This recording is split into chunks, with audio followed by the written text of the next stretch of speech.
तो देखिए dear students, अपना बजटरी कंट्रोल का ये लास्ट टॉपिक है जो आज हम कर रहे हैं। Zero base budgeting, performance budgeting और अगर टाइम मिला तो रिस्पॉन्सिबिलिटी अकाउंटिंग को भी थोड़ा सा समझने की कोशिश करेंगे। तीनों ही टेक्निक्स एक तरह से मॉडर्न टेक्निक्स में शामिल की जा सकती है इसमें बजटरी कंट्रोल के में। तो वन बाय वन इनको लेते हैं। इनमें zero base budgeting most important, ठीक है। तो आइए पहले जानते हैं जीरो बेस बजटिंग है क्या।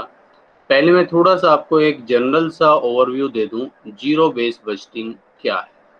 अभी जो लास्ट लेक्चर अपना था उसमें आप लोगों ने फ्लेक्सिबल बजट को पढ़ा था और हमने फ्लेक्सिबल बजट किस तरह से बनाया था, थोड़ा सा अगर आपको ध्यान हो तो हमने कुछ इस तरह से किया था कि भाई ये 6000 यूनिट्स हैं आपके पास जो हमने पिछली बार बनाई थी और इन 6000 यूनिट पर मटेरियल, लेबर और ओवरहेड इतना रुपया है। मान लो 10 रुपए के हिसाब से हमने कहा 60,000 रुपीज़ का मेटल है, 5 के हिसाब से 30,000 रुपये की लेबर है और मान लीजिए ओवरहेड्स की मैं बात करूं तो 2 रुपये के हिसाब से 12,000 रुपये के ओवरहेड्स हैं और इस तरह से मेरी ये कॉस्ट आ रही है। और अब आपसे कहा जाता है कि ठीक है भैया अब 7,000 यूनिट्स के लिए बजट, अगली बार हमें यूनिट कितनी बनानी है 7,000, तो आप 7,000 यूनिट्स के लिए बजट तैयार करो। तो आप कैसे करते थे, हमने कैसे किया था, हमने कहा अच्छा 6,000 यूनिट्स के लिए 60,000 रुपये का मेटल, तो 7,000 के लिए कितना हो गया भाई, 10 रुपये के हिसाब से 70,000। फिर इन बिटवीन हमें पता चला कि मेटल की कॉस्ट भाई 10% से बढ़ रही है, मान लीजिए क्वेश्चन में इंफॉर्मेशन है, तो हमने इसमें 10% और जोड़कर इसको कर दिया भाई 77,000 रुपीज का मेटल। लेबर में आपने देखा हाँ भी 30,000 रुपया है 6,000 यूनिट्स के लिए, तो 7,000 के लिए कितना हो जाएगा भाई, 5 रुपए के हिसाब से आपने किया 35,000। और आपको मान लीजिए इन्फॉर्मेशन मिलती है कि लेबर कॉस्ट में 10% की कमी हो गई है, तो 35,000 में से आपने 3500 रुपये कम किए और कर दिया 31,500। तो ट्रेडिशनली हम लोग बजट कैसे बनाते हैं, ट्रेडिशनली जब हम लोग बजट बनाते हैं तो हम एक पिछले बजट को बेस लेकर साथ में चलते हैं। हम ये देखते हैं कि पहले कितना था और अब जो है हमें प्रोडक्शन कितना करना है, उसके अकॉर्डिंगली हम अपनी कॉस्ट को चेंज कर लेते हैं। अब हो इसमें कमी क्या है, इस टेक्निक में खूबी तो क्या है, खूबी तो है कि फटाफट बड़ी आसानी से, आपने देखा होगा फ्लेक्सिबल बजट आपको कितने सिंपल लगे होंगे और यहाँ भी बड़ी आसानी से हम देख पा रहे हैं कि भाई हमारे पास 6,000 यूनिट्स का एस्टिमेट है, तो उसके बेस पर 7,000 का या 5,000 यूनिट्स का एस्टिमेट बनाने में हमें कोई दिक्कत नहीं होती, हम बड़ी आसानी से वो एस्टिमेट्स लगा सकते हैं। लेकिन कमी क्या है, कमी ये है कि अगर पिछली बार जिस मैनेजर ने ये बजट बनाया हो और उसने मटेरियल का जो एस्टिमेट लगाया 6,000 यूनिट पर 10 रुपए के हिसाब से 60,000 रुपया, तो जो 10 रुपया पर यूनिट उसने मटेरियल लगाया, हो सकता है वो सही उसने एस्टिमेट ना किया हो सकता है मेटल की कॉस्ट 10 रुपए पर यूनिट की जगह 9 रुपए पर यूनिट ही आनी चाहिए, या हो सकता है कि 10 रुपए पर यूनिट उसने अंडर एस्टिमेट किया, एक्चुअल में मेटल की कॉस्ट 11 रुपये आनी चाहिए। दोनों ही केस में गड़बड़ होगी। 9 रुपए पर यूनिट आनी चाहिए और आपने 10 लगा रखी, तो आपने ओवर कॉस्टिंग कर रखी है और इससे आपका प्राइस ज़्यादा होगा, आपका प्रोडक्ट दूसरे प्रोडक्ट्स के मुकाबले, दूसरे जो कम्पिटिटिव प्रोडक्ट्स हैं उसके मुकाबले महंगा होगा और कंपटीशन में नहीं ठहर पाएगा। और अगर कॉस्ट 11 रुपए है और आपने 10 रुपए लगा रखी है, आपको अंदाजा ही नहीं है कि आपकी जेब से 11 रुपए जा रहे हैं और आप 10 रुपए के हिसाब से मानकर चल रहे हैं, उसी हिसाब से कॉस्टिंग कर रहे हैं, तो ये पैसा आपकी पॉकेट से निकल रहा है। तो दोनों ही केस में गड़बड़ियां हैं।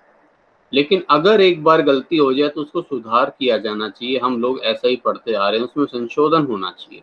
लेकिन ट्रेडिशनली अगर हम इस ढंग से बजट बनाएं कि 6,000 यूनिट्स के लिए 60,000 था तो 7,000 के लिए कितना, तो इसमें गलती ये हो जाती है कि जो गलती एक साल हो गई, हम उस गलती को साल दर साल आगे बढ़ाते रहते हैं, क्योंकि उसी बेस पर हम अगला बना रहे हैं। अब इस 7,000 के बेस पर फिर अगले साल का बन जाएगा और फिर उसके बेस पर अगले साल का।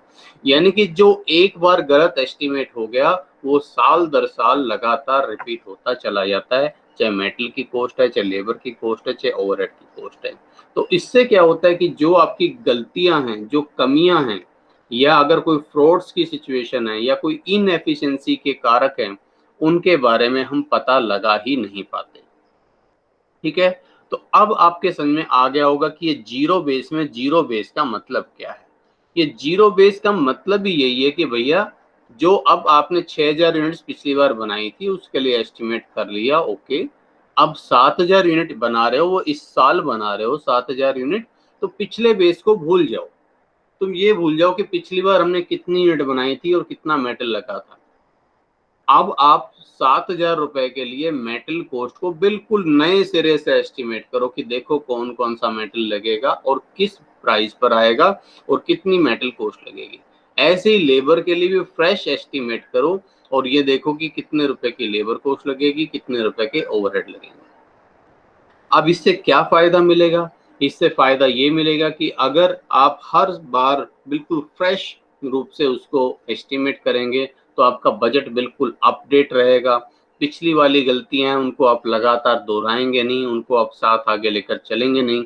लेकिन कमी क्या होगी? कमी ये होगी कि जितनी आसानी से हमने पिछले साल के बेस पर बजट बना लिया था कि 6000 के लिए इतना, तो 7000 के लिए कितना, बड़ी आसानी से बन गया था। लेकिन अगर ये 7000 के लिए बिल्कुल नए सिरे से एस्टिमेट करना पड़े तो इसमें टाइम ज़्यादा लगेगा, इसमें एफर्ट्स ज़्यादा लगेगा और हमारे लिए जो प्रोसेस है थोड़ी सी कॉम्प्लेक्स हो जाएगी।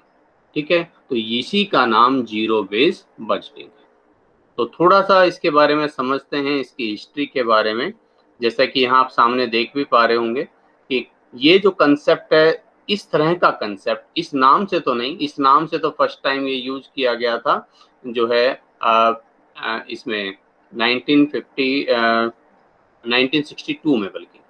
ठीक है, 1924 में इस तरह की मिलती जुलती टेक्निक्स यूज होनी शुरू हो गई थी जिसमें हम बिल्कुल नए सिरे से एस्टिमेट्स करते हैं।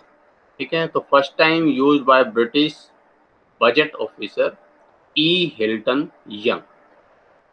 ठीक है, नाम इसका जीरो बेस बजटिंग नहीं था, उस समय इसको बजटरी ही बोलते थे, बजट बनाना ही बोलते थे। लेकिन बजट बनाने का जो ट्रेडिशनल तरीका था उसको छोड़कर हम कहते थे भाई नए सिरे से एस्टिमेट करो।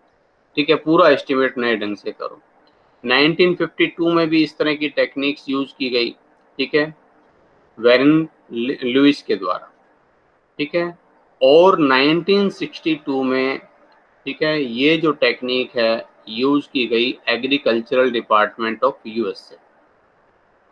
लेकिन फर्स्ट टाइम अगर हम ZBB जीरो बेस बजटिंग के नाम से, ये जो नाम जो दिया गया है, जो नामकरण हुआ जीरो बेस बजटिंग की, पिछला बेस जीरो, ठीक है, उस टेक्निक को ये पीटर ए पायर के द्वारा दिया गया। और जो इस टेक्निक से अमेरिका के जो फॉर्मर प्रेसिडेंट थे जिमी कार्टर, वो भी काफ़ी प्रभावित थे और उन्होंने इस टेक्निक को बड़ी सपोर्ट की कि भाई कॉस्ट इफेक्टिवनेस में ये टेक्निक बहुत ज़्यादा कारगर हो सकती है। तो उन्होंने इसको काफ़ी ज़्यादा बढ़ावा दिया। एक ब्रीफ हिस्ट्री की अगर हम बात करें तो, और अगर मीनिंग की बात करें तो वैसे तो मैंने आपको जो मीनिंग बताया वो शायद आपके दिमाग में बैठ गया होगा कि हम सिंपली बजट ही बना रहे हैं, इसमें कुछ नया काम नहीं कर रहे। बजट ही तब बना रहे थे, बजट ही अब बना रहे हैं। लेकिन अब बजट बनाने के लिए पिछला कोई बेस नहीं ले रहे, हर कॉस्ट को बिल्कुल फ्रेश रूप से, बिल्कुल नए ढंग से हम लोग एस्टिमेट कर रहे हैं। फिर भी एक टेक्निकल सी परिभाषा अगर आप पीटर ए पायर की अगर आप लें तो ध्यान से देखिए, zero base budgeting has been defined as an, क्या है ये, operating, planning and budgeting process. ठीक है, बजट बनाने की एक प्रोसेस है, बजट बनाने का ऑपरेशन है, इसमें प्लानिंग की जाती है। लेकिन कैसे? विच रिक्वायर्स ईच मैनेजर, सभी मैनेजर, सभी डिपार्टमेंट के सब मैनेजर टू जस्टिफाई, आप जस्टिफाई कीजिए हिज एंटायर बजट। अब यहाँ तो जैसे मैं अभी एग्जांपल दे रहा था, कोई मुझसे कहे अच्छा भाई तुमने 7000 यूनिट्स के लिए मेटल्स 77,000 77,000 कैसे लिया? मैं कहूँगा देखो 6000 के लिए 60,000 था तो 7000 के लिए 70 तो हो ही गया, पर कॉस्ट 10% से बढ़ रही है इसलिए मैंने 77,000 कह दिया। तो मैं जस्ट जस्टिफाई कर रहा हूँ वो जो ऊपर के 7000 क्यों लिए, कि भाई 60,000 के लिए 6000 यूनिट के लिए 60,000 तो 7000 यूनिट के लिए 70,000 तो हो ही गया। ये तो मैं मान रहा हूँ कि ये तो हो ही गया, इसको तो मुझे बताने की जरूरत ही नहीं है।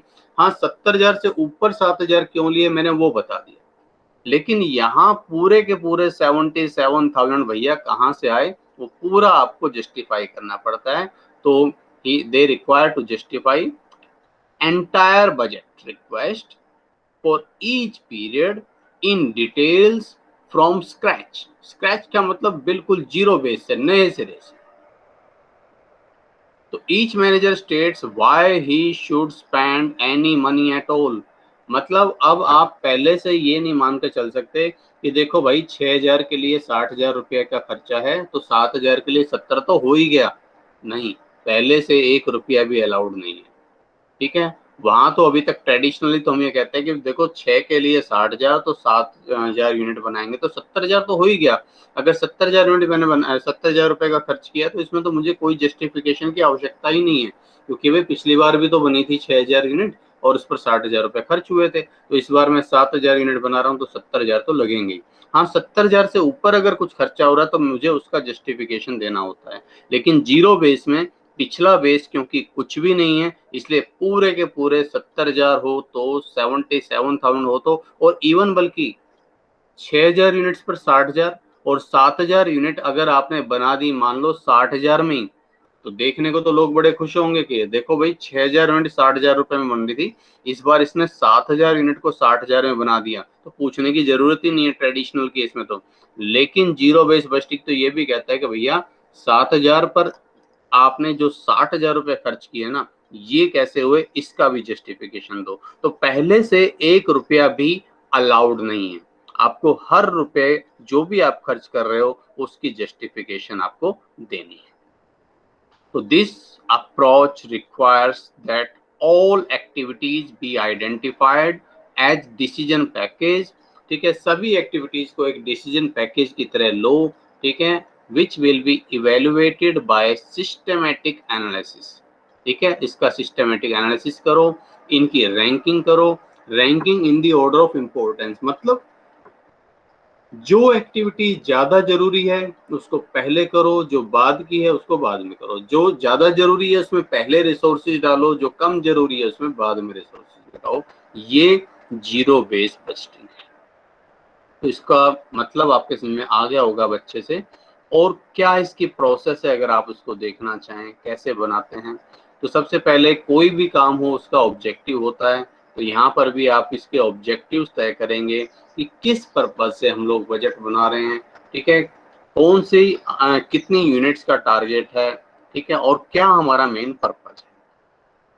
फिर डिसीजन यूनिट्स, यानी कि ये जो प्रोडक्शन है ये कौन कौन सी यूनिट से होकर निकलेगा और हमें कहाँ कहाँ पर हमें जाकर फिर डिसाइड करना पड़ेगा कि भाई कौन कौन सी कॉस्ट को हमें डिसाइड करना पड़ेगा कि भाई कौन सी कॉस्ट क्यों खर्च हो रही है, कितनी मात्रा में। ठीक है, डिसीजन पैकेज, डिसीजन पैकेज का मतलब ये है कि जो डिसीजन मेकिंग की जाएगी उस डिसीजन का क्राइटेरिया क्या रहेगा। ठीक है, किस क्राइटेरिया पर आपको डिसीजन लेना है। अभी हमने जो पढ़ा कि जो रैंक ऑफ हमें एक इम्पोर्टेंस देखते हैं कि कौन सी डिसीजन यूनिट की कितनी इंपॉर्टेंस है और उसी ऑर्डर में फिर हम काम करते हैं। नेक्स्ट यही है कि इसके बेस पर फिर आप रैंक असाइन करते हैं और उस बेस पर रिसोर्सेज का अलोकेशन करते हैं, और बल्कि एक आप इसमें और ऐड कर सकते हैं फिर लास्ट में रिव्यू। उसके बाद आप इसका रिव्यू करते हैं कि भाई कहाँ तक आप अपने उस ऑब्जेक्टिव को अचीव कर पाए। अगर हम बात करें कि इसके एडवांटेजेस क्या है, इसका इवैल्यूएशन करें, तो मैंने अभी आपको बताया कि जब अगर मैनेजर के माइंड में ये हो कि भाई मुझे तो केवल 70,000 से ऊपर जो खर्चा होगा उसका जवाब देना है, तो वो उसी हिसाब से काम करेगा फिर। लेकिन अगर उसको ये हो कि भाई हर 70,000 रुपए के पूरे खर्च का उसको जवाब देना है, तो फिर उसकी नज़र अलग होगी, फिर वो ज़्यादा एफिशिएंटली काम करने की कोशिश करेगा क्योंकि उसकी जवाबदेही बढ़ जाएगी। तो इससे आपकी कॉस्ट में इफेक्टिवनेस मिलेगी, रिसोर्सेज है उसका अच्छे से यूटिलाइजेशन होगा, ठीक है, और आप कंपिटिटिव एडवांटेज प्राप्त कर सकेंगे। तो आइए देखें क्या क्या इसमें एडवांटेज मिल सकते हैं। It is helpful in reduction of cost, लागतों में कमी करने में सहायक होगा आपके लिए। रिसोर्सेज का बेहतर ढंग से एलोकेशन होगा, ठीक है, रिसोर्सेज अभी आपने ऊपर पढ़ा कि जो हम अलग अलग एक्टिविटीज़ हैं उन सब एक्टिविटीज़ को हम देखेंगे, परखेंगे, उनका डिसीजन क्राइटेरिया तैयार करेंगे, उनकी इम्पोर्टेंस को समझेंगे और उस इम्पोर्टेंस में जो सबसे ज़्यादा इम्पोर्टेंट हमारे लिए है उस पर हम रिसोर्सेज पहले लगाएंगे और जो कम इम्पोर्टेंस वाली एक्टिविटीज़ है उन पर हम रिसोर्सेज बाद में लगाएंगे। ठीक है ना? तो इस तरह से हमें अपने रिसोर्सेज का, क्योंकि रिसोर्सेज तो हमेशा ही लिमिटेड होते हैं, सीमित होते हैं, तो उनका सही इस्तेमाल कैसे हो सकता है, कहाँ पर हमें उन रिसोर्सेज को लगाना चाहिए, ठीक है, इस बारे में हमें मदद मिलेगी कि भाई कौन से रिसोर्सेज को पहले खर्च करना है और कौन सी एक्टिविटी में खर्च करना है और कौन से रिसोर्सेज को बाद में खर्च करना है, कहाँ पर लगाना है। तो रिसोर्सेज का प्रॉपर एलोकेशन होगा, आपकी एफिशिएंसी है उसमें इम्प्रूवमेंट मिलेगा। एफिशिएंसी में इम्प्रूवमेंट तभी मिलता है, देखिए जब हमारी रिस्पॉन्सिबिलिटी बढ़ जाती है तो हम एफिशिएंट होकर काम करने की कोशिश करते हैं। फिर आपके जो फंड्स है उसका भी मैक्सिमम यूटिलाइजेशन, वैसे फंड और रिसोर्सेज एक ही बात होती है, तो ये एक तरह से आप कह सकते हैं जो सेकंड पॉइंट है उसका रिपीटेशन ही है। और फिर इसके बाद आप आगे बढ़ें तो आपके ऑर्गेनाइजेशनल गोल्स हैं वो ज़्यादा एफिशिएंसी के साथ आप अचीव कर सकेंगे। और देखिए, जब हर रुपए का आप एक प्रॉपर जस्टिफिकेशन तैयार करेंगे तो ये पॉसिबल ही नहीं है जब तक आप सभी यूनिट्स के साथ आपको प्रॉपर एक तरह से कह लीजिए कि कोऑर्डिनेशन जब तक ना हो। ठीक है, तो आप सभी जो आपके डिपार्टमेंट्स हैं, सभी जो एक्टिविटीज हैं उनके साथ एक बेहतर कोऑर्डिनेशन बनाए बनाए रखना इसकी इसकी जो कह लीजिए कि इसकी सक्सेस के लिए जरूरी है। तो ये आपके अलग अलग एक्टिविटीज के बीच में एक इफेक्टिव कोऑर्डिनेशन को जो है ये प्रमोट करती है, प्रभावित करती है, क्योंकि ना केवल स्टोर डिपार्टमेंट को बताना है कि मेटल की कॉस्ट क्यों आई, बल्कि जो आपके जो पर्सनल डिपार्टमेंट है, ठीक है, लेबर डिपार्टमेंट है, उसको भी बताना है कि लेबर की कॉस्ट क्यों आ रही है। ठीक है, दूसरे और डिपार्टमेंट से उनको भी बताना है कि फैक्ट्री ओवरहेड क्यों राइज हो रहे हैं, एडमिनिस्ट्रेशन ओवरहेड क्यों राइज हो रहे हैं। तो उनके बीच में एक बेहतर कोऑर्डिनेशन, बेहतर तालमेल इससे स्थापित हो सकता है। लिमिटेशन भैया कुल मिलाकर यही है कि टाइम कंज्यूमिंग है, कि बिल्कुल नए सिरे से आपको काम करना पड़ता है, तो टाइम चाहिए, लेबर चाहिए, सिस्टम थोड़ा कॉम्प्लेक्स हो जाएगा कि भाई हर बार नए सिरे से सारे बजट बनाओ, सबका अलग से बिल्कुल नए ढंग से एनालिसिस करो। ठीक है, और अब अभी तो हम बात कर रहे थे कि इनके बीच में कोऑपरेशन और कोऑर्डिनेशन बनता है, लेकिन एक्चुअल में बात पता क्या होती है कि जब हम हर एक एक्टिविटीज के लिए, हर एक रुपए के लिए मैनेजर को जिम्मेवार ठहराते हैं, तो आपको ये फील, देखिए जैसे कि अगर आपको कोई काम सौंपा जाए, सोचने वाली बात है, आप किसी फंक्शन में गए और मैंने आपको कुछ पैसे दे दिए और कहा कि भैया देखो ये वाली एक्टिविटी है ना, ये तुम्हें संभालनी है, ये तुम खर्चा लो और जो तुम्हारा खर्च है उसका मुझे हिसाब किताब बता देना। अब आपको तब बेहतर फील होगा जब आपको हमने आपकी जिम्मेवारी पर सौंप दिया, लेकिन अगर मैं हर एक रुपए के लिए आपसे हिसाब लूं तो आपको लगेगा यार मेरे पे तो भरोसा ही नहीं है बिल्कुल भी। ठीक है, तो वहां पर एक दूसरे के बीच में रस्साकसी वाली सिचुएशन, कोऑपरेशन में कमी, तालमेल में कमी, ठीक है, एक दूसरे की लेग पुलिंग वाली सिचुएशन है वो बढ़ जाती है। तो इस तरह की सिचुएशन इसमें बढ़ जाती है क्योंकि ये ज्यादा थोड़ा सा एक तरह से टफ मैनेजमेंट पड़ जाता है, टफ कंट्रोल इसमें शुरू हो जाता है। रेजिस्टेंस टू चेंज, ठीक है, अब चेंज, चेंज का मतलब क्या हो गया कि भाई मैं अपने, मेरे मन में कोई क्रिएटिविटी आ रही है, मैं अपने ढंग से उस एक्टिविटीज को नया रूप देना चाह रहा हूँ, नए ढंग से करना चाह रहा हूँ, लेकिन जाहिर सी बात है हो सकता है मैं कोई नया रूप दूंगा तो उसके साथ उसकी कॉस्ट भी बढ़ेगी। ठीक है, और कॉस्ट बढ़ेगी तो मुझे उसका जवाब देना पड़ेगा। ठीक है, तो भाई मैं कोशिश यही करूंगा कि जैसा चल रहा है चलने दे, कम से कम कॉस्ट में। मैं बहुत ज़्यादा पेन क्यों लूँ, क्योंकि मुझे बहुत ज़्यादा फिर उसमें जवाब देना पड़ेगा, जवाबदेही मेरी बढ़ जाएगी। तो इसलिए जो क्रिएटिविटी है वो लगभग कमज़ोर हो जाती है। ठीक है, और मच मैनेजमेंट एफिशिएंसी, इसे लागू करने के लिए बहुत अधिक मैनेजरियल एफिशिएंसी की ज़रूरत है। ठीक है, क्योंकि हर बार नए सिरे से सारी कॉस्ट का आपको एस्टिमेट करना पड़ता है। तो ये जीरो बेस्ड बजटिंग है। आई होप आपको ये चीज़ क्लियर होगी होगी। और अब हम आते हैं नेक्स्ट जो इसमें इससे रिलेटेड ही टॉपिक है, परफॉर्मेंस बजटिंग। ठीक है। परफॉर्मेंस बजटिंग पर आऊं मैं, इससे पहले फिर मैं भूल जाऊंगा, एक और टर्म यूज की जाती है, एक रोलिंग बजट और टर्म यूज होती है, रोलिंग बजट। कई बार 1-2 नंबर के क्वेश्चन में आपसे पूछ ले जाते हैं। तो रोलिंग बजट क्या है? देखो, इससे अलग है। रोलिंग बजट का मतलब क्या होता है कि देखो, जब एक बजटिंग का काम, बजटरी कंट्रोल का काम इस तरह से चल रहा हो कि एक के बाद एक बजट तुरंत निरंतर चलते रहे, उसको रोलिंग बजट बोलते हैं। मतलब क्या है, जैसे कि आप देखते हो कि हमारी जो सेंट्रल गवर्नमेंट है वो बजट तैयार करती है, ठीक है। पहले बजट पेश किया जाता था फरवरी की लास्ट डेट को जनरली, ठीक है। अब फरवरी के फर्स्ट डे को जो है हम बजट पेश करते हैं। अब होता क्या है कि आपने 1 फरवरी 2021 को बजट पेश किया, ठीक है, और वो बजट उसके बाद उसका इम्प्लीमेंटेशन शुरू हो गया, ठीक है। जो आपका फाइनेंशियल ईयर शुरू हुआ, वहां से आपका ये इस बजट का इम्प्लीमेंटेशन शुरू हो गया।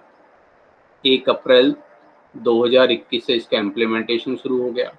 अब होगा क्या कि अब ये बजट जब खत्म होगा, जिस पीरियड तक के लिए है, उससे पहले ही अब बजट के लिए नए सिरे से प्रोसेस शुरू हो जाएगी, ठीक है। कि भाई जो अप्रैल 2022 से लागू होने वाला जो बजट है वो कैसा होगा, उसके लिए कार्यकलाप, उसके लिए जो रूपरेखा है वो शुरू हो जाएगी। और 1 फरवरी 2021 को 2022 को अगला बजट पेश किया जाएगा। मतलब क्या है कि एक गैप नहीं रहता है। जैसी जो पहली अवधि का बजट खत्म होने का होता है, उससे पहले ही नया बजट आ चुका होता है और वो उसके साथ इन कंटिन्यूशन चलता रहता है। इसे हम बोलते हैं रोलिंग बजट, ठीक है। तो जब बजट एक के बाद एक निरंतर इस तरह से चल रहे हो कि पिछली अवधि का बजट जैसे ही कंप्लीट होगा, खत्म होगा, उससे पहले ही नया बजट आपके पास आ चुका होता है, नया प्लान तैयार हो चुका होता है, और वो उसके साथ इन कंटिन्यूशन चलता है। एक गैप नहीं होता कि भाई हमने कह दिया यार ये बजट खत्म हो गया, चलो अब जरा रुको, 10 दिन के बाद हम जरा बजट बनाते हैं, फिर अगले पीरियड का बजट बनाएंगे। ऐसा नहीं होता, ठीक है। एक बजट जब तक खत्म हो उसके पहले ही अगला तैयार हो जाता है, और बजट का पीरियड इन कंटिन्यूशन चलता है, उसमें गैप कभी भी नहीं रहता। उसे हम रोलिंग बजट बोलते हैं। चलिए अब आते हैं आपके परफॉर्मेंस बजटिंग पर। तो परफॉर्मेंस बजटिंग का मतलब क्या है? परफॉर्मेंस का मतलब क्या है? हम बोलते हैं हमें आपकी परफॉर्मेंस को मेजर करना है। मतलब वो टेक्निक जिससे हम किसी डिपार्टमेंट की, किसी मैनेजर की, ठीक है, एफिशिएंसी को माप सकें, उसकी परफॉर्मेंस को माप सकें, उसका इवैल्यूएशन कर सकें, उसे हम परफॉर्मेंस बजटिंग बोलते हैं। तो जैसा कि आप देख पा रहे हैं, very important tool for performance evaluation. Performance evaluation करने के लिए बहुत ही एक इम्पोर्टेंट, एक सशक्त टूल माना जाता है। फर्स्ट टाइम यूज की गई थी ये 1961 में, ठीक है, defence department of USA. USA के जो रक्षा मंत्रालय है, ठीक है, डिफेंस डिपार्टमेंट है, उन्होंने इसको यूज करना शुरू किया, जिससे हम हर एक डिपार्टमेंट की वे वो खर्च कितना कर रहा है और उसके हिसाब से हमें मिल क्या रहा है, उसकी परफॉर्मेंस क्या है, क्या जितना उस पर खर्च किया जा रहा है उसके हिसाब से वो परफॉर्मेंस भी हमें दे पा रहा है या नहीं दे पा रहा, उसको मेजर करने। प्लानिंग कमीशन ऑफ इंडिया ने इस टेक्निक को देखा, समझा, और उन्होंने कहा कि भाई ये तो बहुत इफेक्टिव टेक्निक है। हमारे भी जो अलग अलग डिपार्टमेंट्स हैं, ठीक है, उन डिपार्टमेंट्स की एफिशिएंसी को मापने के लिए हमें भी इस टेक्निक को यूज करना चाहिए। उन्होंने इसको रेकमेंड किया और उनकी रिकमेंडेशन पर 1971 से ये टेक्निक्स इंडिया में भी यूज की जाने लगी, अलग अलग डिपार्टमेंट्स की परफॉर्मेंस को मेजर करने के लिए, ठीक है। अब ये है क्या, मैंने आपको बताया, इसमें करते क्या है, मोटे तौर पर मैं बता दूं कि भाई मैं आपकी परफॉर्मेंस को मेजर करना चाहता हूँ। मैंने आपको मैनेजर लगाया, मैंने कहा कि देखो भाई ये आप 20 लाख रुपए खर्च करो, ठीक है, और खर्च करने के बाद फिर मैं देखूंगा कि आपने जो परफॉर्मेंस दी वो परफॉर्मेंस किस तरह, आपका जो आपने जो एक्सपेंसेस किया उस एक्सपेंसेस के हिसाब से आपने जो है इस संस्थान को क्या दिया, ठीक है, इस एंटरप्राइजेस को आपसे मिला क्या और आपने लिया क्या, ताकि मैं आपकी इस परफॉर्मेंस का इंडेक्स एक तरह से देख सकूं, मैं मुझे पता लग सके कि आपकी परफॉर्मेंस का ग्राफ ऊपर है या नीचे। तो जिस बेस पर मैं ये मेजर कर सकूं कि एक मैनेजर की, एक डिपार्टमेंट की, ठीक है, परफॉर्मेंस किस तरह की है, ठीक है, और क्या वो परफॉर्मेंस जैसा मैंने उम्मीद की थी मेरे स्टैंडर्ड्स के मुताबिक है या उससे डाउन है। ठीक है, उसे हम परफॉर्मेंस बस्टिंग बोलते हैं। मतलब पहले से मैं आपके लिए तय कर दूं कि देखो भैया मुझे आपसे उम्मीद ये है, और फिर मैं देखूं कि आपने किया क्या। ठीक है, हम एक सेल्स मैनेजर को बोलते हैं देखो भाई मैं आपसे उम्मीद करता हूं कि आप इस पीरियड में 10,000 यूनिट्स बेच पाएंगे, और एक्चुअल में उसने कितने बेची। ठीक है, मान लो 8,000 यूनिट ही सेल कर पाया या 12,000 यूनिट उसने सेल की, तो ये उसकी एक्चुअल परफॉर्मेंस है। और हम यहाँ पर उसकी जो पहले से प्री डिटरमाइंड जो स्टैंडर्ड परफॉर्मेंस होती है उसका कंपैरिजन करते हैं उसकी एक्चुअल परफॉर्मेंस के साथ। तो क्या प्रोसेस है इसकी, अगर आप इसकी डेफिनेशन देखना चाहें तो डेफिनेशन में देख लीजिए कि performance budgeting may be defined as a technique for presenting various operation in terms of function. कि अलग अलग जो काम है उनके जो फंक्शंस, उनके प्रोग्राम्स, उनकी एक्टिविटीज और जो प्रोजेक्ट्स, एक कंप्लीट प्रोजेक्ट्स की सभी एक्टिविटीज के लिए हम लोग जो है अलग अलग, मतलब एक तरह से कह लीजिए उनका बजट बनाते हैं और उसकी एक्चुअल परफॉर्मेंस की उसके साथ फिर हम तुलना करते हैं। तो क्या कुछ इसकी प्रोसेस है। Determination of goals and objective, सबसे पहले अपने ऑब्जेक्टिव्स हम जो है डिटरमाइन करते हैं। उसके बाद जो हमारी कौन कौन सी अलग अलग एक्टिविटीज होगी, जैसे हमें कोई एक प्रोजेक्ट तैयार करना है। प्रोजेक्ट ये है कि हमें अपने इंस्टीट्यूशन में एक कंप्यूटर लैब स्थापित करनी है। अब इसकी अलग अलग एक्टिविटीज में एक एक्टिविटी ये हो सकती है कि इसके लिए सही जमीन देखी जाए कि कहाँ पर लैब बढ़िया रहेगी। दूसरा ये हो सकता है कि फिर इस पर एक अच्छी बिल्डिंग बनाई जाए। तीसरी मेन एक्टिविटी हो सकती है कि इस बिल्डिंग में फिर जो आगे इसका जो है वेल फर्निश्ड किया जाए, कंप्यूटर सिस्टम वगैरह रखने के लिए जो इस पर फर्नीचर वगैरह का जो काम है वो काम करवाया जाए। फिर अगली एक्टिविटी हो सकती है कि कंप्यूटर लेने हैं, तो कंप्यूटर लेने में भी हो सकता है कि आपको फिर पहले टेंडर वगैरह लेकर ये देखने पड़े कि कौन से कंप्यूटर ज़्यादा अच्छे हैं। ठीक है, और हमारे बजट के अनुसार है उन कंप्यूटर्स को लेना, उनको फिर एस्टेब्लिश करवाना, उनको वहाँ पर स्थापित करवाना। फिर अगर आपको ज़रूरी हो सकता है कि एक लैब अटेंडेंट भी होना चाहिए भाई। फिर आपको ये देखना पड़ सकता है इन कंप्यूटर में कौन कौन से सॉफ्टवेयर होने चाहिए। ये सारी एक अलग अलग एक्टिविटीज़ हो गई। ठीक है, तो इन सब एक्टिविटीज़ को आइडेंटिफाई करना, और फिर हम ये भी देखेंगे कि अब जब हमने इतना खर्च किया है तो इससे हमारे विद्यार्थियों का परफॉर्मेंस ग्राफ यहाँ से यहाँ आना चाहिए। पहले उनका कंप्यूटर में नॉलेज का लेवल ये था, तो अब इतना होना चाहिए।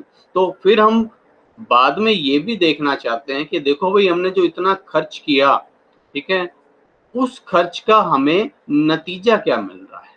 मतलब हमने इतना जो खर्च किया उससे पहले हमारे विद्यार्थियों की कंप्यूटर की लेकर नॉलेज क्या थी और अब क्या है, उस परफॉर्मेंस को भी हम साथ साथ मापते हैं। तो यहाँ दोनों ही चीजें हैं कि जो खर्चे हैं, जो एक्टिविटीज हैं, जो डिफरेंट प्रोग्राम्स हैं, उन पर कितना तो आप खर्च कर रहे हैं और फिर कितना आपको उससे मिल रहा है। एस्टेब्लिशमेंट ऑफ स्टैंडर्ड्स, आप अपने प्रमाप निर्धारित करते हैं। मैंने आपको बताया कि भाई विद्यार्थियों के लिए हमने लैब बनवाई, लेकिन अब हम साथ में ये भी देखना चाह रहे हैं कि इससे फिर हमारे विद्यार्थियों की कंप्यूटर नॉलेज कितनी बढ़ जानी चाहिए, लगभग कितनी हो जानी चाहिए। ठीक है, और फिर उसके अकॉर्डिंगली हमने रिसोर्सेज दिए, फिर हमने बजट तैयार किया, बजट को इम्प्लीमेंट किया, मतलब लैब तैयार की, और फिर हम देखेंगे कि भैया एक्चुअल में परफॉर्मेंस विद्यार्थियों की क्या रही। उस परफॉर्मेंस को इवेल्युएट करें, और अगर उसमें कोई कमी आती है तो उसका रिव्यू करें। ठीक है, review and revision, review and revision. तो ये इस तरह से परफॉर्मेंस बस्टिंग काम करती है। अगर हम बात करें इसकी क्या इंपॉर्टेंस है, इंपॉर्टेंस ऑफ परफॉर्मेंस बस्टिंग।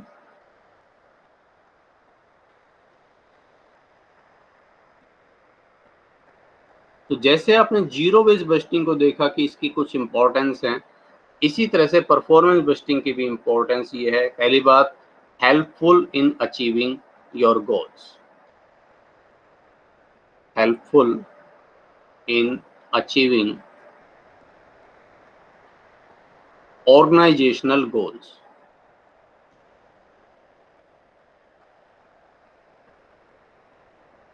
अपने जो संस्थान है उसके जो ऑब्जेक्टिव्स हैं उन ऑब्जेक्टिव्स को अचीव करने में हेल्प करती है। क्यों? क्योंकि परफॉर्मेंस को के बारे में बजट बनाती है और फिर उसका एक्चुअल में परफॉर्मेंस को मेजर भी करती है।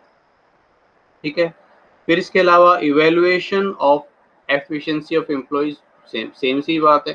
ठीक है, evaluation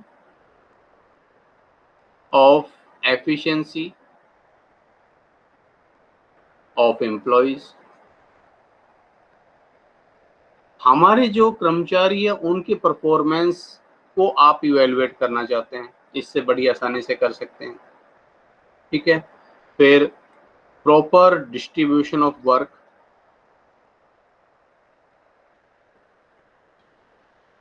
proper distribution of work, काम का सही ढंग से एलोकेशन कर सकते हो। ऐसा नहीं हो कि कहीं कोई व्यक्ति तो बहुत ज्यादा ओवरलोड है, किसी के पास बिल्कुल ही काम नहीं है, क्योंकि अब आपके सामने सभी व्यक्तियों की परफॉर्मेंस होगी। अब आपके पास ये होगा कि सभी डिपार्टमेंट्स पर, सभी व्यक्तियों पर कितना खर्च हो रहा है और उनकी परफॉर्मेंस का ग्राफ क्या है।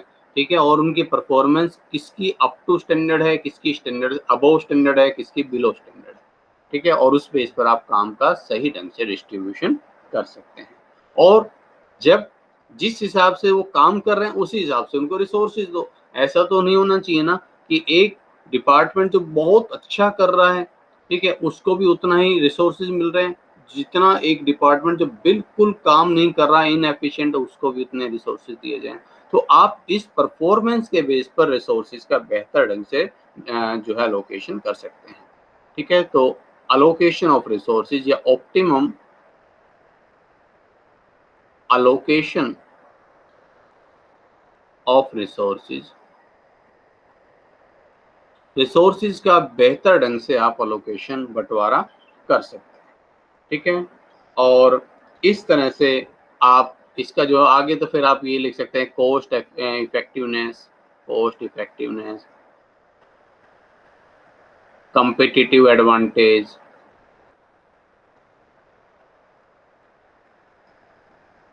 कंपटीशन में आपको सफलता मिलेगी। देखो, आपको आप ही अपने जो कंपिटिटर्स को हल्का मानकर नहीं चल सकते।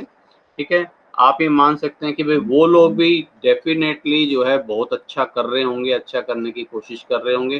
तो जब आप उनसे ज्यादा अच्छे ढंग से अपने रिसोर्सेज का इस्तेमाल करेंगे तभी आप उनसे बेहतर हो सकते हैं। लिमिटेशंस क्या है? लिमिटेशंस भैया कुल मिलाकर मेन लिमिटेशन ये है कि इसमें जो हम ये बहुत हद तक स्टैंडर्ड कॉस्टिंग की तरह है, तो यहाँ स्टैंडर्ड्स को डिफाइन करना बड़ा मुश्किल है। किसी व्यक्ति की परफॉर्मेंस, उसके स्टैंडर्ड्स को डिफाइन करना बहुत मुश्किल है। आप अगर जैसे मेरी एफिशिएंसी के लिए अगर आप एक स्टैंडर्ड फिक्स करें, अब हो सकता है किसी दिन मेरा काम करने का मन है, ठीक है, क्योंकि ह्यूमन में और थिंग्स में एक डिफरेंस है कि ह्यूमन के साथ उसके जो एक हार्ट है ना, ठीक है, उसका जो सोच है, उसका जो दिमाग है, वो भी साथ साथ होता है। थिंग्स में, मशीनों में ये चीज नहीं होती। मशीन तो बशर्ते वो सही है, उसके कल पुर्जे सही चल रहे हैं, तो वो कभी ये नहीं कहेगी कि आज मेरा काम करने का मन नहीं है। अगर खराब है तो खराब है। तो हो सकता है कि किसी एक अच्छी मेंटल स्टेट की सिचुएशन में आज मैं खुश हूँ, आज मैं हैप्पी हूँ, तो आज मैं बहुत अच्छा काम कर सकता हूँ, आज मेरी परफॉर्मेंस बहुत अच्छी हो सकती है। और दूसरी सिचुएशन में आज मेरे मन में बहुत सारी चिंताएं हैं, आज मेरे मन में कोई चीज़ डर है, आज मेरे दिमाग में किसी तरह की टेंशन चल रही है, या आज मैं कुछ अच्छा महसूस नहीं कर रहा हूँ, तो स्वस्थ होते हुए भी हो सकता है कि क्योंकि मैं मेंटली बहुत ज़्यादा अपने आप को अच्छा महसूस नहीं कर रहा हूँ, आज मेरी परफॉर्मेंस का ग्राफ डाउन हो जाए। तो मेरी परफॉर्मेंस का एक आइडियल स्टैंडर्ड क्या होना चाहिए, उसको मेजर करना बड़ा मुश्किल है। इवन खुद आप अपनी परफॉर्मेंस को बहुत आसानी से मेजर नहीं कर पाएंगे। तो इसलिए इसमें सबसे बड़ी जो कमी है या इसकी लिमिटेशन है, वो इसके इम्प्लीमेंटेशन पार्ट को लेकर है कि किस तरह से मैं ये चीज़ जांचूं कि किस आदमी के और जो कह लीजिए कि स्टैंडर्ड परफॉर्मेंस क्या होनी चाहिए, और कैसे फिर मैं उसकी एक्चुअल परफॉर्मेंस को मेजर करूं। एक्चुअल परफॉर्मेंस को इस रूप में मापूं कि उसने कितना प्रोडक्शन किया, ठीक है, लेकिन अब आप इस चीज़ को कैसे मापेंगे कि दो डिपार्टमेंट्स है, ए और बी, ठीक है, दोनों डिपार्टमेंट्स को आप उनके प्रोडक्शन के बेस पर मापना चाहते हैं। एक ने 10,000 यूनिट्स बनाई, एक ने 5000 बनाई, आपको लगता है ये तो यार बड़ा बेकार सा डिपार्टमेंट है जो इससे आधा प्रोडक्शन कर रहा है, लेकिन हो सकता है कि ये वाली जो यूनिट्स है इनको प्रोडक्शन करना ज़्यादा मुश्किल हो, या ये जिस एरिया में काम कर रही है वहाँ पर आपके पास रिसोर्सेज बहुत मुश्किल से मिलते हो, वहाँ लाइट की अवेलेबिलिटी ना हो, तो बहुत सारी चीज़ें हैं जो साथ-साथ काम करते हैं, वो आप कैसे मापेंगे? आपने मेजर कर लिया कि इस वाले जो डिपार्टमेंट ने तो मुझे 10% का रिटर्न दिया, इसने केवल 8% का ही दिया, इसलिए ये डिपार्टमेंट बेकार है। लेकिन हो सकता है इसने 10% का रिटर्न बहुत फेवरेबल सिचुएशन में दिया हो और यहाँ पर 8% जो दिया वो बहुत एडवर्स सिचुएशन में भी आपको 8% दिया हो। तो इसलिए वो क्राइटेरिया क्या होगा जिसके बेस पर आप एक्चुअल परफॉर्मेंस को मापेंगे? तो ये अपने आप में बड़ा थोड़ा-सा मुश्किल काम हो जाता है। ये इसकी लिमिटेशन, अदरवाइज़ परफॉर्मेंस बस्टिंग जो है सब जगह होनी चाहिए और हमें स्वयं अपनी परफॉर्मेंस बस्टिंग भी करनी चाहिए। हमें स्वयं अपने आप को जानना चाहिए, अपनी परफॉर्मेंस को हमें एनालाइज़ करना चाहिए कि हमारा मैं कितना काम कर सकता हूँ, ठीक है? एक एस्टिमेट ही सही, लेकिन मैं कितना कर सकता हूँ, मेरी कैपेबिलिटी क्या है, उसको पहचानना ज़रूरी है। मैंने कितना किया, उसको जानना ज़रूरी है और मैं क्यों नहीं कर पाया, अपने एक्चुअल स्टैंडर्ड तक क्यों नहीं पहुँच पाया, उस कमी को जानकर उसको सुधारना ज़रूरी है, ठीक है? तो ये परफॉर्मेंस बस्टिंग आप लोग अपने निजी लाइफ़ में, अपनी पर्सनल लाइफ़ में भी इसको इम्प्लीमेंट कर सकते हैं, ठीक है? सुबह अपने लिए स्टैंडर्ड तैयार कीजिए, दिन भर काम कीजिए और रात को सोने से पहले एक बार उसको एनालाइज़ कीजिए, देखिए कि कमी कहाँ रही, टाइम कहाँ पर वेस्ट हो गया और उस समय को फिर अगले दिन कि किस तरह से उससे बेहतर किया जा सकता है, ठीक है? उसके लिए प्लानिंग करिए और फिर आराम से सो जाइए। तो ये परफॉर्मेंस बस्टिंग आपकी डेली लाइफ़ में भी इनकॉर्पोरेट की जा सकती है। और लास्ट इसमें जो आता है दैट इज़ रिस्पांसिबिलिटी अकाउंटिंग, ठीक है? मिलता-जुलता ही है इससे।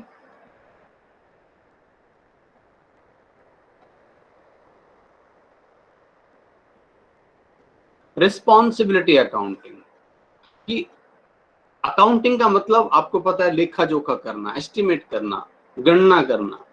अब रिस्पॉन्सिबिलिटी अकाउंटिंग का मतलब ये है कि देखिए अलग-अलग डिपार्टमेंट्स की क्या ज़िम्मेदारी है, क्या उसकी रिस्पॉन्सिबिलिटीज़ हैं। मैं उस रिस्पॉन्सिबिलिटी की अकाउंटिंग कर रहा हूँ, मैं उस रिस्पॉन्सिबिलिटी को मेजर कर रहा हूँ कि भई किस डिपार्टमेंट की क्या ज़िम्मेदारियाँ बनती हैं, ठीक है?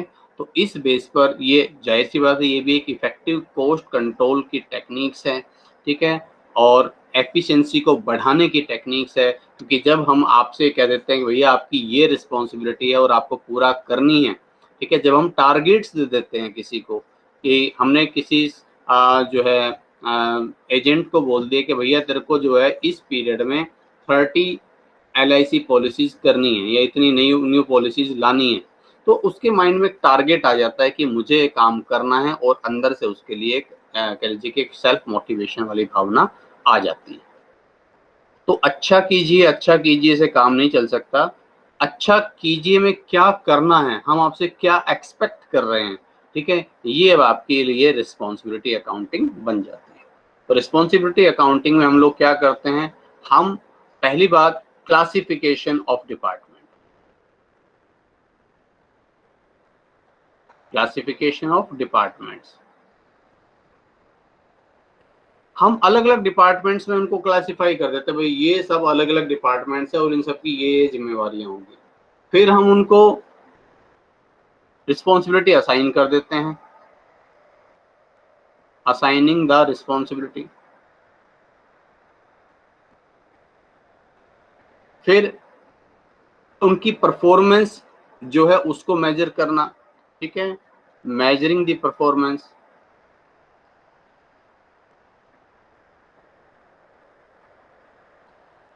और फिर उसके बाद आपको पता चलेगा कि अब देखिए कि इसने अपनी ज़िम्मेदारी को कहाँ तक निर्वहन किया और कमी कहाँ रही।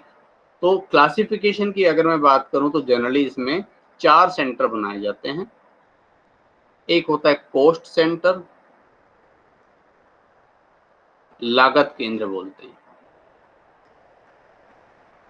ज़ाहिर-सी बात है भई, जितनी भी जो पोस्ट अपने जो कह लीजिए कि इंस्टीट्यूशन में या उस पर्टिकुलर डिपार्टमेंट में जितनी भी कॉस्ट होगी, उन कोस्ट के लिए ये सेंटर रिस्पॉन्सिबल होगा, ये सेंटर जवाबदेह होगा कि इतनी लागत आई तो क्यों आई। ठीक है, तो कोस्ट सेंटर, ठीक है, नाम से स्पष्ट हो रहा है कि कोस्ट सेंटर की लागत केंद्र, इसकी जिम्मेवारी होती है कि जो अपने डिपार्टमेंट, अपने जो बिजनेस एंटरप्राइजेज है, उसकी लागत क्यों अराइज हो रही है, ठीक है, उनको जानना, उनके लिए रिस्पॉन्सिबिलिटी फिक्स करना। दूसरा होता है आपका रेवेन्यू सेंटर, आगम केंद्र।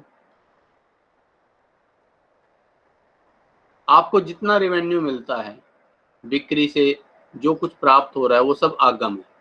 तो रेवेन्यू हमें कितना जनरेट करना चाहिए था, कितना हो रहा है, क्यों कम हो रहा है या कैसे बढ़ रहा है, इन सब की रिस्पॉन्सिबिलिटी होती है आपके रेवेन्यू सेंटर। ठीक है, तो आगम केंद्र का ये काम होता है। फिर प्रॉफिट सेंटर,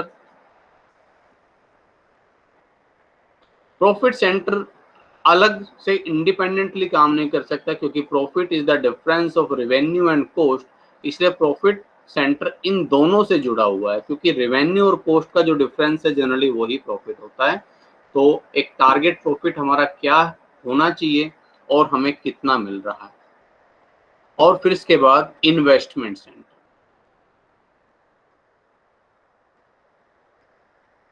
तो इस तरह से रिस्पॉन्सिबिलिटी का डिवीजन कर दिया जाता है, रिस्पॉन्सिबिलिटी को बांट दिया जाता है, और फिर हर एक मैनेजर अपनी उस रिस्पॉन्सिबिलिटी के लिए जिम्मेवार होता है। ठीक है, और उस बेस पर हम उसकी रिस्पॉन्सिबिलिटी फिक्स करते हैं कि इसने अपने कर्तव्यों का निर्वहन सही ढंग से किया या नहीं किया। अब अगर आप बात करें कि भाई इसमें क्या एडवांटेज मिलता है, तो इसका भी एडवांटेज वही, कुल मिलाकर चीजें सारी वही कोस्ट कंट्रोल को लेकर है कि अपने रिसोर्सिस को बर्बादी से बचाना है, अपने रिसोर्सिस को सही जगह पर लगाना है। तो अब आपने कहाँ इन्वेस्ट किया और वो रुपया क्यों गया। अब देखो, कोस्ट सेंटर और इन्वेस्टमेंट सेंटर में एक डिफरेंस है। लागत वो जो एक तरह से कह लीजिए कि किसी चीज के प्रोडक्शन के लिए, किसी चीज के कंजम्पशन के लिए खर्च की गई, और इन्वेस्टमेंट का मतलब ये कि जिससे फ्यूचर में और रिटर्न्स मिलेगा, कोई मशीन खरीदी, कोई भवन खरीदा, ठीक है, तो ये जो कहलाता है ये इन्वेस्टमेंट सेंटर कहलाता है। ठीक है, तो इन्वेस्टमेंट सेंटर जो खर्च कर रहा है वो फ्यूचर में अधिक रिटर्न्स के लिए खर्च कर रहा है। ठीक है, तो इस तरह से इनकी सबकी रिस्पॉन्सिबिलिटी फिक्स की जाती है। रिसोर्सिस का ऑप्टिमम यूटिलाइजेशन इससे पॉसिबल है, लागत पर कुशल नियंत्रण करना इससे पॉसिबल है, टारगेट प्रॉफिट को इसमें अचीव करना संभव है, और इन्वेस्टमेंट्स के अपने जो ऑब्जेक्टिव्स हैं उन ऑब्जेक्टिव्स को हम लोग आसानी से अचीव कर सकते हैं, बशर्ते यहाँ पर भी सीमाएं वही हैं कि पहली बात तो ये डिपार्टमेंट, जैसा कि मैंने बताया, इंडिपेंडेंटली काम नहीं कर सकते।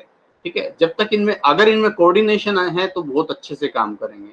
अब इन्वेस्टमेंट सेंटर को इन्वेस्टमेंट सेंटर को इन्वेस्ट करने के लिए पैसा मिलेगा कहाँ से, प्रॉफिट सेंटर से। प्रॉफिट सेंटर को प्रॉफिट मिलेगा कहाँ से, रेवेन्यू और कोस्ट। कोस्ट कम है तो प्रॉफिट बढ़ जाएगा, रेवेन्यू बढ़ जाए तो प्रॉफिट बढ़ जाएगा। ठीक है, और रेवेन्यू भी बढ़ रहा है, कोस्ट भी बढ़ रहा है, तो प्रॉफिट में कोई ज्यादा चेंज नहीं आएगा। रेवेन्यू बढ़ जाए, कोस्ट कम हो जाए, तो प्रॉफिट दुगनी रफ्तार से बढ़ेगा। तो इसलिए प्रॉफिट सेंटर और इन्वेस्टमेंट सेंटर आपस में एक दूसरे से जुड़े हुए हैं। प्रॉफिट सेंटर कोस्ट सेंटर और रेवेन्यू सेंटर से जुड़ा हुआ है, तो ये सब आपस में एक दूसरे से जुड़े हुए हैं। इनको बिल्कुल इंडिपेंडेंटली आप इनकी रिस्पॉन्सिबिलिटी फिक्स नहीं कर सकते हैं। तो अगर ये बेहतर तालमेल के साथ, कोऑर्डिनेशन के साथ काम करते हैं तो एक बहुत इफेक्टिव टेक्निक्स हो सकती है। लेकिन अगर इनमें तालमेल नहीं है तो फिर इसमें वो कोऑर्डिनेशन बनाना बड़ा मुश्किल हो जाता है, ये इसकी लिमिटेशन। ठीक है, तो सब कुछ इम्प्लीमेंटेशन पर डिपेंड करता है। टेक्निक सारी अच्छी है, लेकिन बशर्ते उसका इम्प्लीमेंटेशन भी उतनी ही इफेक्टिवनेस के साथ किया जा सके। ठीक है, तो ये बजटरी कंट्रोल के जो टॉपिक्स बचे हुए थे, इंपॉर्टेंट थे, मैंने आपको सारे कवर करा दिए। हमने zero based budgeting, performance budgeting को समझा, और शॉर्ट में थोड़ा सा मैंने आपको रोलिंग बजट के बारे में भी बताया, और लास्ट में हमने रिस्पॉन्सिबिलिटी सेंटर को पढ़ा। वैसे रिस्पॉन्सिबिलिटी सेंटर अलग से पूरा एक चैप्टर के रूप में पढ़ाया जाता है, मैंने जस्ट आपको एक ब्रीफ सा ओवरव्यू इसमें दे दिया है। ठीक है, चलिए नेक्स्ट टाइम जो है नेक्स्ट टॉपिक को लेकर